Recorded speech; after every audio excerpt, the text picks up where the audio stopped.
তওবা হওয়ার পর তওবা ভেঙে যাওয়াটা অস্বাভাবিক নয়। আল্লাহ রাব্বুল আলামিনের একটা গুণবাচক নাম হলো তাওয়াব। তাওয়াবের মানে জানেন? বারবার যিনি বান্দার তওবা কবুল করে। একবার গুনাহ হয়ে গেছে, আল্লাহর কাছে তওবা করেছে, চেষ্টা করছেন যে আর যেন না হয়, কিন্তু আবার শয়তান কাত করে ফেলে দিয়েছে, আবারও তওবা করে। এখানে ইবলিস আপনাকে বলবে, তুই এতবার একই কাজ করে তওবা করছস আল্লাহর কাছে, আবার কোন মুখে তওবা করবি? থাক, বাদ দে। আপনার তওবা থেকে দূরে সরাবে। এটা হলো শয়তানের সবচেয়ে বড় অস্ত্র। তওবা আগের বারের চাইতে পরের বারটা আরো স্ট্রং করবেন। তওবা বারবার করতে হবে। ভেঙে গেলে হার্ডলি তওবা করতে হবে, নিজের প্রতি নিজে শাসন চালাতে হবে।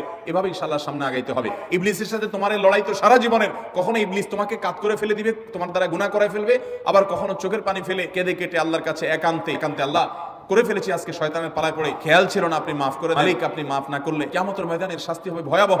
দুনিয়াতে আপনি ছেড়ে দেন, আল্লাহ মাফ করে দেন। মাফ চায়া দুনিয়া থেকে ওইটাকে নিষ্পত্তি করেন, একটু চোখের পানি ফেলেন, সিজদায় পড়ে যান, 2 রাকাত সালাতুত তওবা নামাজ পড়ে আল্লাহর কাছে মাফ চান, এরপরের দিন আরো স্ট্রং করেন। এভাবে আপনি লড়াই চালাতে থাকবেন এবং একটা সময় আপনি গুনাহ ছাড়তে পারবেন ইনশাআল্লাহ।